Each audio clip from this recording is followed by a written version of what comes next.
The morning sun rose over New like it did every day. Golden light touched the wheat fields that stretched for hundreds of kilometers across the surface of seven. Farmers walked between the tall crops. Children ran to school. Life was simple and good on this frontier colony, far from the busy core worlds of the Terran Republic. Sung stood at his office window and watched the city wake up. He was 53 years old, with gray hair and tired eyes that had seen much in his long career. As colony administrator, he was responsible for 40,000 lives. It was a weight he carried with pride. His assistant, a young woman named Lee So-young, knocked on his door. "Sir, the grain shipment reports are ready. We exceeded our targets again this season." Sung smiled. "Good news, the core worlds will be happy. New feeds millions." Across the city, Park Min walked her two children to school. She was an agricultural scientist, one of the best in the colony. Her work had helped increase crop yields by 30% over the past 5 years. Her daughter, Ha, was 12 years old. Her son, Jun, was only 8. "Mother, can we go to the lake this weekend?" Jun asked. Min ruffled his hair. "If you finish your homework, we will go." Ha looked up at the sky. "What is that?" she asked. Min followed her daughter's gaze. High above, strange lights appeared in the morning sky. They grew brighter and larger with each passing second. At first she thought they were shooting stars. Then she realized the truth. Those were ships, many ships, and they were not human. At the small military garrison on the edge of the city, Lieutenant was eating breakfast when the alarm started screaming. He dropped his food and ran to the command center. The screens showed something that made his blood turn cold. 37 hostile contacts, the sensor officer reported. Signatures confirmed. They are taking attack formation. Felt his heart pound in his chest. The Dominion was in species that controlled 12 star systems. They had always viewed human expansion with distrust, but there had been peace between them for decades. Cold peace, yes, but peace nonetheless. "Get me the administrator," ordered, "now."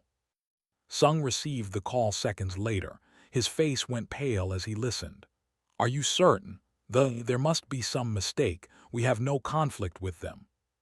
"Sir, their weapons are charging," said. "This is not a mistake. This is an attack." Sung grabbed his communication device and opened an emergency channel to the lead ship. "This is Administrator Sung of New Colony. Please respond. We wish to talk. Whatever problem exists between us, we can solve it with words." There was no response, only silence. Then the bombardment began. The first plasma beam struck the colony's shield generators. Massive explosions rocked the ground. Buildings shook. People screamed and ran in all directions. The sky turned orange with fire. Min grabbed her children and pulled them close. "We need to get to the bunkers. Now, run." They ran through streets filled with chaos. People were crying, bleeding, dying around them. The beautiful city that Min had called home for 15 years was being destroyed piece by piece. And his small garrison tried to fight back. Their defense guns fired at the ships, but it was like throwing stones at a mountain. The enemy fleet was too large, too powerful. One by one, his soldiers fell. "Send the distress signal," ordered.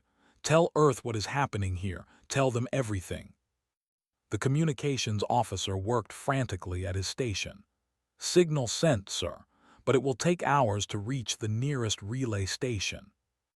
"Then pray someone receives it." Sung tried again and again to contact the commander. "Please," he begged. "We are a farming colony. We have no weapons of war. We have families here. Children, please stop this." Finally, a response came. The commander appeared on screen. It was a creature with 4 arms and cold black eyes. Its mandibles clicked as it spoke through a translator device. "Human, your species spreads across the galaxy like a disease. Your colony sits too close to our territory. Your existence threatens our future. This is not personal. This is simply necessary." The screen went dark. Min reached the bunker entrance with her children. Hundreds of people were pushing to get inside. She lifted Jun and pushed him toward the door. "Go inside. Find a safe place and hide." "Mother, come with us," Ha cried. "I will follow you. Go now." The children disappeared into the bunker. Min turned to help an elderly man who had fallen. That was when the plasma beam struck. The blast waved through her against a wall. She felt pain, then nothing at all. In the command center, watched the Capitol dome collapse on his screen. The great glass structure that had protected the city center fell like a dying giant. Thousands of people were beneath it. "Lieutenant, we have lost contact with all civilian sectors," his officer reported. "Casualty estimates are, sir, I cannot say the number." Closed his eyes. He thought of his mother back on Earth. He thought of his friends, his dreams, his future that would never come. Around him, his soldiers were dying. The building was burning. But he also thought of what would happen when Earth learned of this day. He opened his eyes and spoke into his recorder. "This is Lieutenant of the new Defense Force. The Dominion has attacked our colony without warning or cause. Thousands are dead. The colony is falling. I do not know if anyone will hear this message, but I want to say one thing to whoever finds it." He paused and looked at the fire-filled sky through the broken window. "We were innocent people living peaceful lives. We did nothing to deserve this. They have murdered our children, our parents, our friends. I am going to die here today. But I know my people. I know what humans do when someone hurts our family." He took a deep breath. "This will not go unanswered. Every Terran gun will roar. And the galaxy will learn what happens when you kill our people. Remember Nu, remember us." The ceiling collapsed. The recorder fell silent. In the bunker deep underground, young Ha held her brother close as the ground shook above them. She did not know that her mother was gone. She did not know that her father, working at a research station outside the city, was also dead. She only knew that the world above was ending. She whispered to Jun, "It will be okay. Someone will come for us. Someone will make this right." Above ground, Nu burned. 40,000 people had woken up that morning to a beautiful sunrise. By sunset, less than 2,000 remained alive, hiding in bunkers and basements like frightened animals. The fleet stayed for 3 more hours, making sure their work was complete. Then they jumped away into hyperspace, leaving behind a world of ashes and grief. They believed they had solved a problem. They believed humans would mourn, rebuild, and accept their loss. They were terribly, terribly wrong. The distress signal traveled across the stars like a whisper in the dark. It bounced from relay station to relay station, growing stronger with each jump. 8 hours after Nu fell, it reached Earth. Commander Wu was working the night shift at Terran United Command Headquarters in the Sol Sector. It was a quiet night, like most nights. The galaxy was at peace, and his job mostly involved reading reports about supply shipments and patrol routes. Then his screen lit up with an emergency flag. Wu opened the file. The signal was broken and filled with static, but the words were clear enough. "Colony under attack, ships, heavy casualties, send help." His hands began to shake. He ran a trace on the signal's origin and confirmed it came from Nu on 7. Then he accessed the colony's communication network to check their status. There was nothing, no signals, no response. The entire colony network was dark. Wu picked up his communicator and called his superior. "Sir, we have a situation. I think Nu is gone." Within an hour, the highest levels of Terran military command were awake and gathering. Admiral 1 arrived at headquarters at 3 in the morning, her uniform perfect and her face like stone. She was 61 years old, a veteran of 3 conflicts, and the supreme commander of all Terran fleet operations. Nothing surprised her anymore. But the report from Wu came close.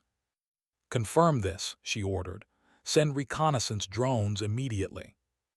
The drones took 4 hours to reach 7. When the images came back, The command room fell silent. Nu was a field of ruins. The beautiful domes were shattered. The wheat fields were burned black. Bodies lay in the streets, too many to count. The reconnaissance drones found only small groups of survivors hiding underground, waiting for rescue that they feared would never come. Final count, Wu reported, his voice breaking. Over 38,000 confirmed dead. Survivors number approximately 1,600. The colony is completely destroyed. One stared at the images for a long moment. Her face showed nothing, but her hands were closed into tight fists. "Wake the president," she said quietly. "Wake everyone." President Bai was a woman of 50, known for her calm voice and careful thinking. She had led the Terran Republic through economic troubles and political challenges without ever losing her composure. But when she saw the images from Nu, tears fell down her face. "Children," she whispered, "they killed our children." The emergency session of the Terran Assembly began at sunrise. Representatives from every human world attended, either in person or through holographic link. The chamber was full, and the silence was heavy.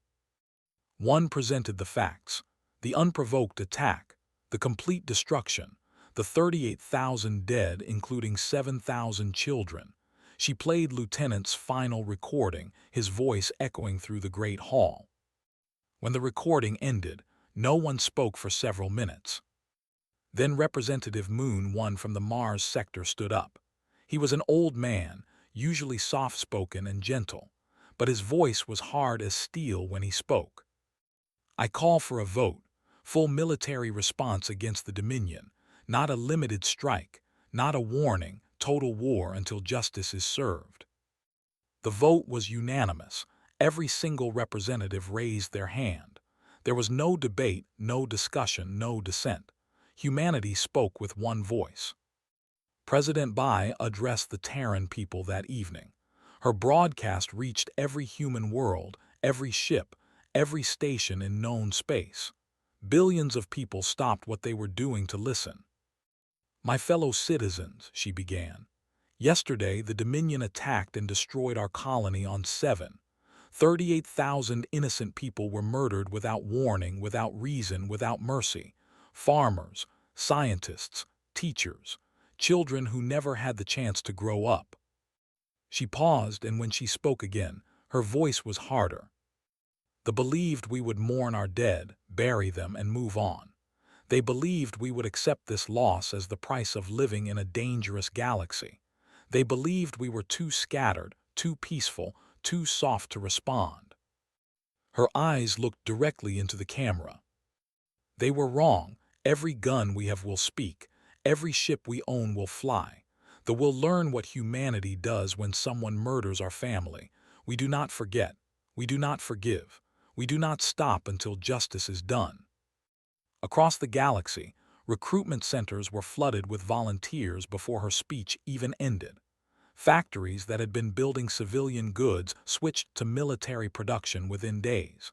Ships that had been mothballed for years were brought back to service. The entire human civilization transformed into a machine of war. One worked without sleep for 3 days planning the campaign.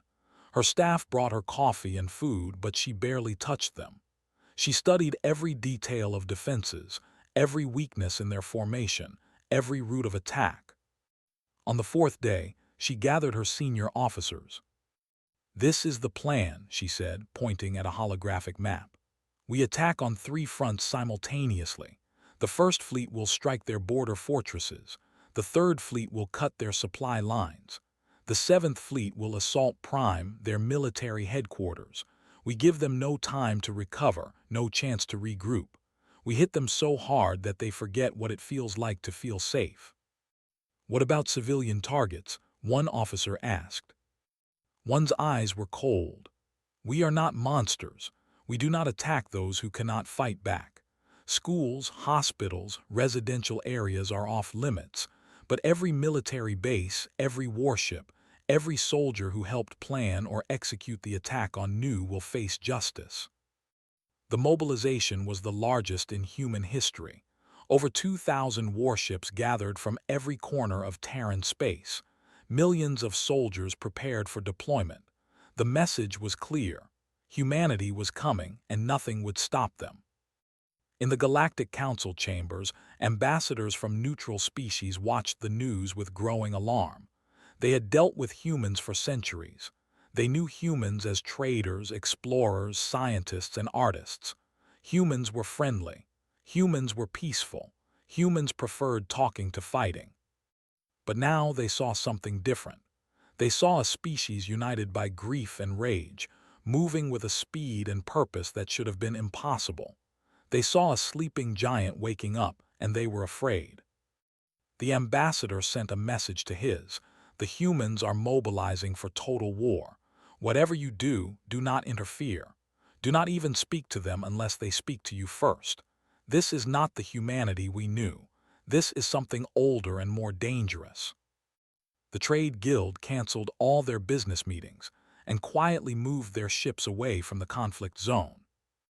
Even the Veiled Ones, the mysterious telepaths who rarely spoke to anyone, sent a single warning to you have made a terrible mistake. The fire you have lit will burn for generations. There is still time to surrender and beg for mercy. They ignored them. They believed their fortress worlds were impenetrable. They believed their fleet was strong enough to hold back any attack. They believed humans were weak prey animals who had simply been lucky until now. Back on Earth, in a hospital room overlooking the ocean, the survivors from Nu received treatment. Ha sat beside her brother's bed, holding his hand. Jun had been injured in the bunker collapse, but he would recover. A nurse brought Ha food and water. Is there anything else you need, child? Ha looked up. Her eyes, once bright with childhood joy, were now dark with loss. I need to know, she said quietly. What will happen to the people who killed my parents? The nurse knelt beside her and took her hand. The entire human race is going to make sure they pay for what they did. Every single ship we have is going to war. For you, for your family, for everyone we lost. Ha nodded slowly. Good, she whispered. I want them to remember. 2 weeks after the attack on Nu, the Terran fleet jumped into hyperspace. 2,000 warships carrying 3 million soldiers disappeared from human space and reappeared on the borders of the Dominion. The war had begun, and the galaxy would never forget what came next. Captain Shin Jin stood on the bridge of the battleship Indomitable and watched the stars blur as the ship dropped out of hyperspace. Around her, the First Fleet emerged like wolves from the darkness. 600 warships, all pointed at the same target.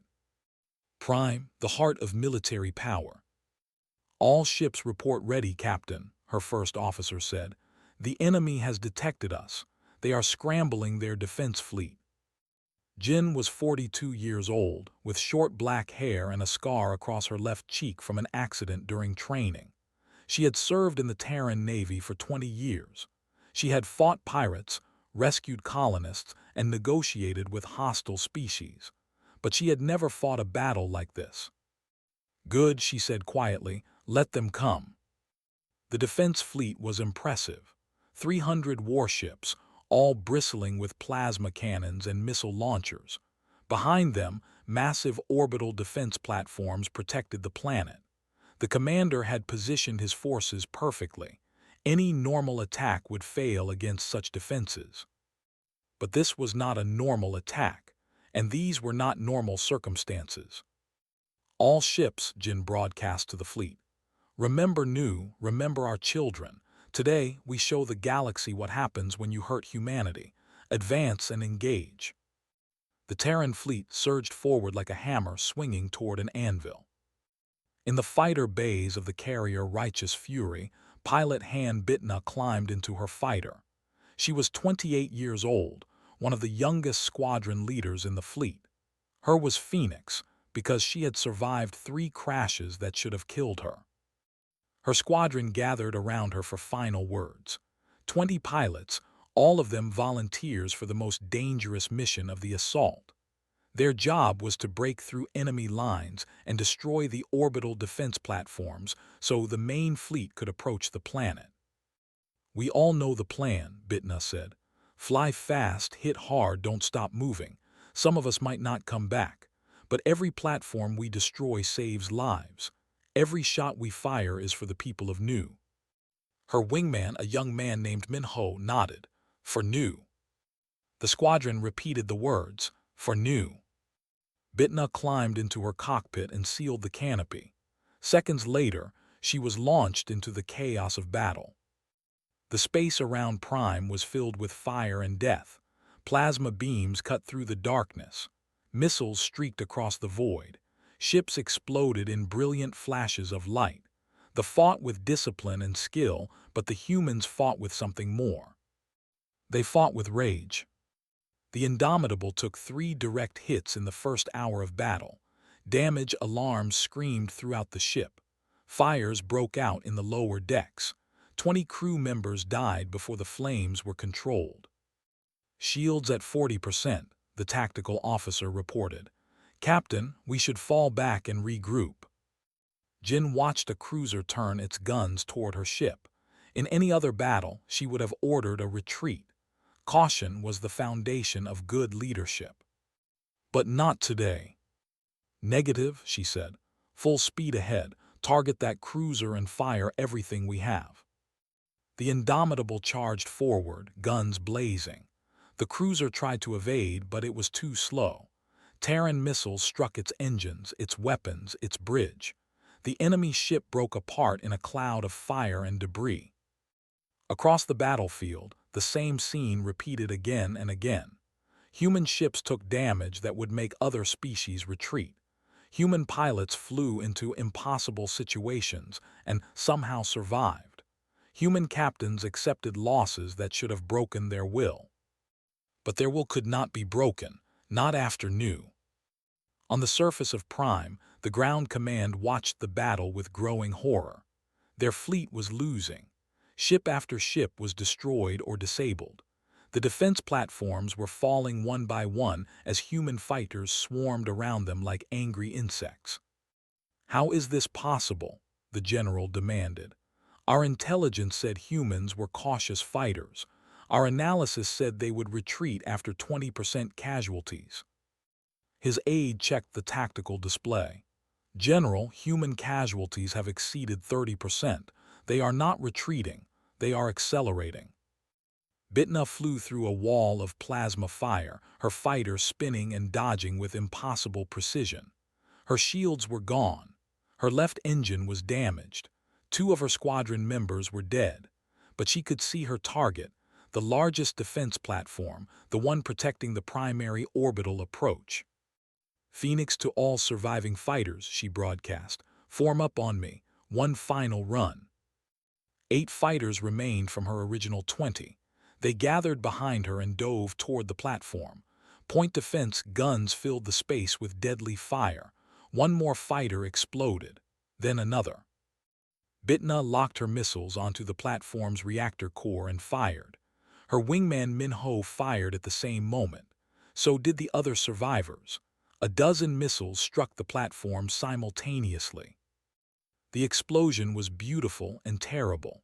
The platform broke apart, its massive structure falling toward the atmosphere of Prime like a dying giant. "Target destroyed," Bitna reported. "Primary orbital approach is clear." In the command center of the Indomitable, Jin allowed herself a small smile. "Signal all ground assault ships," she ordered. "Begin landing operations." The drop pods fell from the sky like rain. Inside each one, Terran Marines prepared for the brutal work of ground combat. Sergeant Major O Dong sat at the front of his pod, checking his weapon one last time. Dong was 50 years old, a career soldier who had served on a dozen worlds. He had planned to retire next year, to spend time with his back on Earth. But when he heard about Nu, he volunteered for the assault force. 30 seconds to landing, the pod computer announced. Dong looked at his soldiers. Young men and women, many of them fighting their first real battle. They were scared. He could see it in their eyes, but they were also determined. "Listen to me," he said. "Down there are the people who killed our families, our friends, our children. We are not here for revenge. We are here for justice. We fight clean. We follow the rules of war. But we do not stop until every enemy soldier is dead or surrendered. Is that clear?" "Yes, Sergeant Major." The pod slammed into the ground. The doors blew open. Dong charged out into a world of smoke and fire. The battle for Prime lasted 72 hours. 72 hours of constant fighting, constant death, constant determination. The defenders fought bravely, but they had never faced anything like this. Human soldiers advanced through positions that should have held for days. Human ships absorbed damage that should have destroyed them. Human pilots flew missions that should have been suicide. On the third day, the military command on Prime surrendered. Dong was there when the enemy general emerged from his bunker, mandibles clicking with fear. The creature looked at the human soldiers surrounding him, saw the cold fury in their eyes, and lowered his head. "We surrender," the general said through his translator. "Please, no more." Dong wanted to shoot him. He wanted to make them feel the same pain that the people of Nu had felt. His finger tightened on the trigger. But then he remembered He remembered why humans fought clean, even when their enemies did not. "Surrender accepted," he said. "You will be treated according to the rules of war. Your wounded will receive medical care. Your soldiers will be fed and sheltered." The general stared at him in confusion. You will not kill us after what we did." Dong leaned close.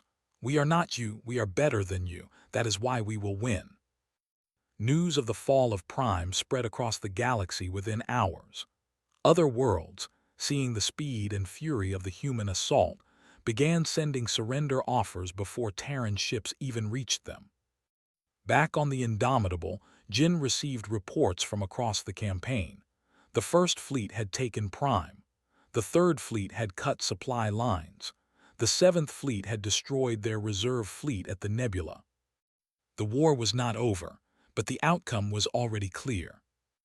Jin walked to the observation window and looked out at the conquered planet below.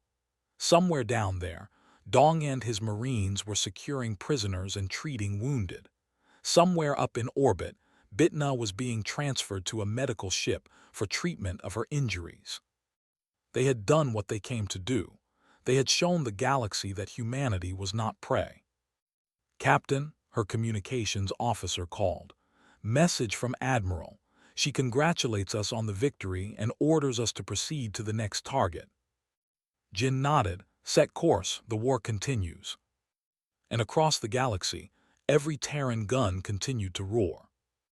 The Galactic Council chamber was a massive dome floating in neutral space, far from any planet or star. Representatives from 47 species gathered here to discuss trade, resolve conflicts, and maintain peace. But today, the chamber was filled with fear. Elder swam slowly to his speaking platform. He was an aquatic being with blue-green scales and 4 long arms. His species had lived in the galaxy for over 100,000 years. They had seen empires rise and fall. They had watched young species grow and old species fade into history. But they had never seen anything like the humans. "Fellow members of the Council," began, his voice translated through the chamber's systems. "We have all watched the reports from space. We have all seen what is happening. The humans call it justice. They call it destruction. I call it something else entirely." He paused and looked around the chamber. Every representative was listening with complete attention. "I call it a warning to all of us." Trade Master twitched his whiskers nervously from his platform. He was a small mammalian species known for their skill in commerce. His people had traded with humans for 300 years.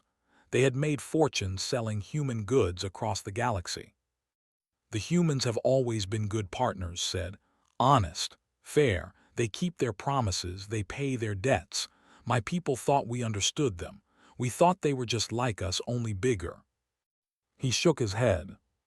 We were wrong. We understood their daylight face, their friendly face. We never saw what lay beneath it. Now the whole galaxy sees, and I wonder if we should be grateful or terrified. From a platform wrapped in shadows, High Seer of the Veiled One spoke. Her species was mysterious even to the Council. They were telepaths, able to read minds and see glimpses of possible futures. They rarely shared what they saw. I have looked into the minds of humans during this war, said, her voice echoing strangely through the chamber. I expected to find madness, bloodlust, the red fury of animals seeking revenge. She leaned forward, her eyes glowing faintly in the darkness. I found something else.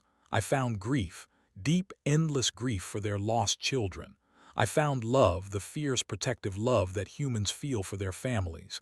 And I found something that translates poorly into other languages. They call it righteous anger. It is not chaos. It is not madness. It is emotion controlled and channeled into purpose. Nodded slowly. They encountered humans 4 centuries ago when their species was young and just beginning to explore the stars. We tested them, as we test all young species. We wanted to see if they were worthy of respect. His old eyes grew distant with memory. We raided one of their early colonies. A small action, we thought. A few hundred killed. Nothing that would matter in the grand story of the galaxy. We expected them to accept the loss and learn their place. He made a sound that might have been a laugh. Instead, they tracked us across 3 star systems. They found our hidden base. They destroyed it completely. And then their leader broadcast a message to us. Hurt us once and we forgive. Hurt us twice and we remember. There is no third time. We made peace with them that day, and we have never tested them again. The delegate, a gray-furred elder named, raised her hand. My grandmother told me a story from the early days of human contact. A trader cheated a human merchant, stole a cargo worth a small fortune. The human did not complain to authorities. He did not file legal claims. He simply found the thief and took back his cargo. When asked why he did not use proper channels, the human said, "Some things you do not delegate. Some things you do yourself." Around the chamber, other delegates began sharing their own stories. The Crystalline Collective spoke of a human scientist who worked for decades to cure a plague affecting their species, asking nothing in return except friendship. The Union described human soldiers who died protecting a colony from pirates, treating alien lives as valuable as their own.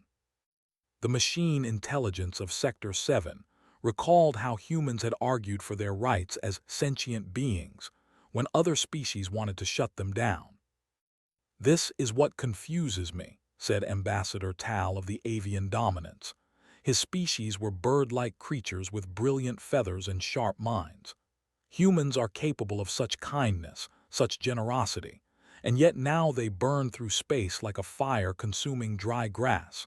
How do we understand both faces of the same species? High Seer answered, "You do not understand because you see 2 different behaviors and assume they come from different sources. They do not. The kindness and the fury come from the same place, the human heart. They protect what they love. When that protection means healing the sick or feeding the hungry, they are gentle. When that protection means destroying those who hurt their families, they are terrible. They are not two-faced, they are one-faced, and that face is love." Gestured for attention. The Council must decide how to respond to this war. Some of you may feel sympathy for some of you may fear that humanity will become a threat to all of us. I urge caution in both directions. The committed an atrocity. They murdered 40,000 innocent people without warning or cause. If we condemn the human response, we tell the galaxy that such atrocities are acceptable. We tell every aggressive species that they can attack civilian colonies without consequence. And if we try to stop the humans by force, we will fail. I have studied their military capacity. I have analyzed their industrial base. They are not the strongest species in the galaxy individually, but they are united in a way that no other species has ever achieved. When they decide to fight, they fight as one. And fighting a united humanity is a war that no one can win. Spoke again. My trade networks report that other species are canceling aggressive operations against human colonies. The hegemony had been planning to seize a human mining station. They abandoned those plans yesterday. The Void Speakers were preparing territorial claims near human space. They have withdrawn those claims. This war is not just changing it is changing everyone. A new voice spoke from a platform near the edge of the chamber. It was the observer, a diplomat named. He had remained silent throughout the discussion, his mandibles twitching with barely controlled emotion. You speak of humanity as if they are heroes, said. You forget that they are killing my people. Thousands of soldiers have died. Our fleets are shattered. Our fortress worlds have fallen, and still they come. We sent diplomatic messages. We offered to pay compensation. We offered to surrender the commanders who ordered the attack on Nu. They refused everything. They said only total surrender would be accepted. Turn to face what did you expect? You killed their children. Did you think money would make them forget? Did you think giving up a few officers would satisfy their grief? You made a choice when you attacked Nu. Now you face the consequences of that choice.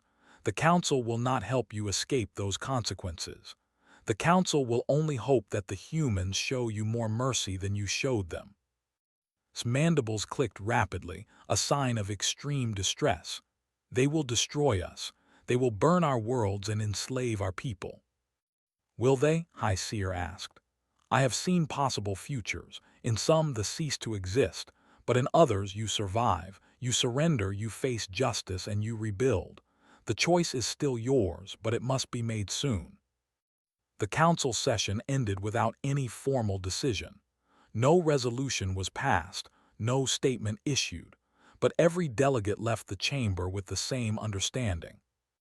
The humans had changed the balance of power in the galaxy, not through trade or diplomacy, but through something older and more primal. They had shown that they would protect their own at any cost. They had proven that attacking their civilians was suicide. And across the galaxy, in 100 different species, leaders looked at their military plans and asked themselves, is this worth waking the humans? Most of them decided it was not. In the empty chamber, after all others had left, Elder remained. He floated in his water-filled platform and thought about the future. Humanity was young. In galactic terms, they had barely begun their story. What would they become in 1,000 years? In 10,000 years? He did not know, but he knew one thing for certain. The galaxy would never make the mistake of underestimating them again. The Terran fleet arrived on the 93rd day of the war. 2,000 warships darkened the sky above a planet that had never known invasion. Admiral One stood on the bridge of her flagship and looked down at the world below. It would be so easy, she thought. One order and this planet would burn. One command and the species that murdered Nu would cease to exist. Her finger hovered near the communication button. Then she pressed it. This is Admiral One of the Terran Republic to the government. You have seen what our forces have done to your military. Your fleets are destroyed. Your fortress worlds have fallen. Your allies have abandoned you. You have no hope of victory.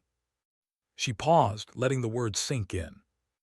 I am not here to destroy your species. I am here to end this war with justice, not genocide. Surrender now. Submit to war crime tribunals. Hand over those responsible for the attack on Nu. Do this, and your civilian population will be spared. Your children will live. Your future will continue. You have 1 hour to respond. In the Imperial Palace below, Emperor received the message with disbelief. He had prepared for death. He had assumed the humans would do to his world what his forces had done to Nu.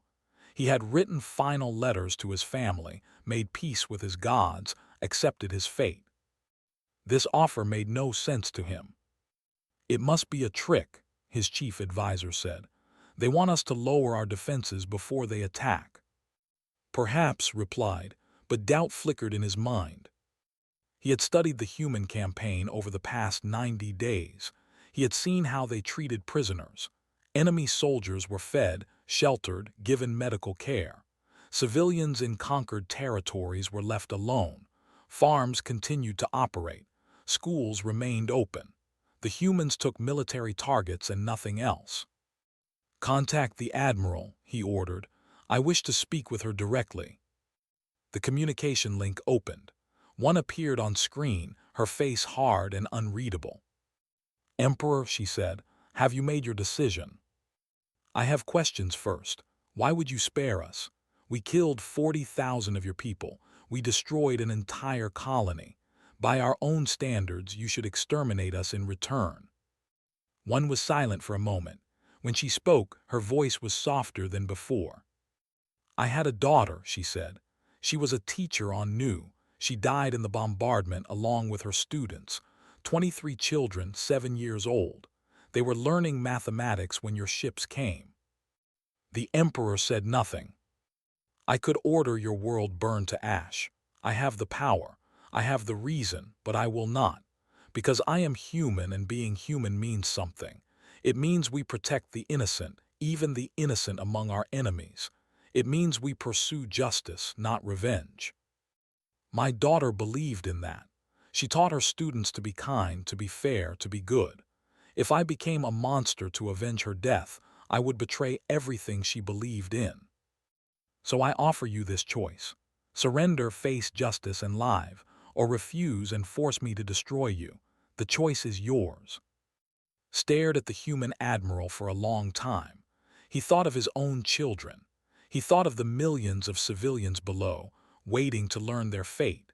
He thought of the commanders who had ordered the attack on Nu, who had promised that humanity was weak and would not respond. Those commanders had been wrong, so terribly wrong. "We surrender," he said finally. "We accept your terms.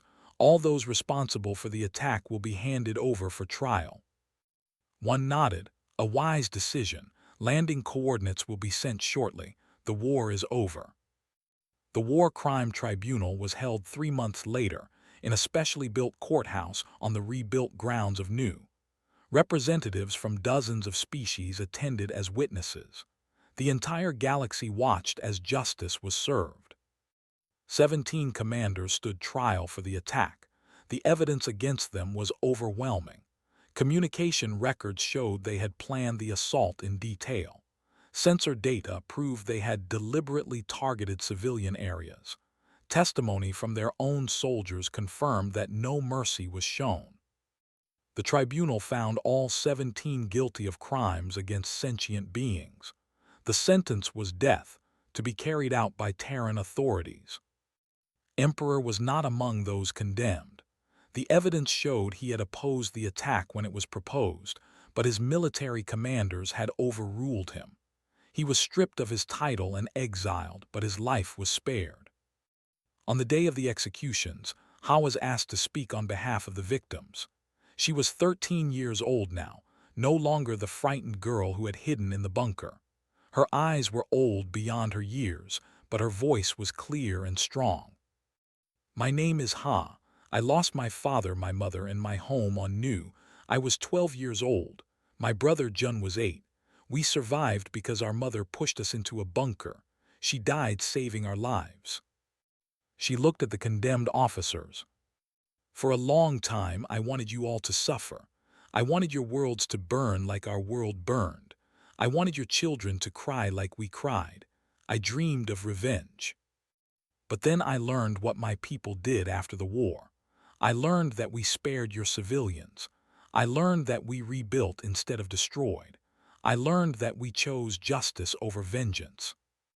And I understood something. My mother did not die so that I could become a person filled with hate. She died so that I could live, so that I could be better than the people who killed her." Tears fell down her face, but she continued. "I do not forgive you, I may never forgive you, but I accept this justice.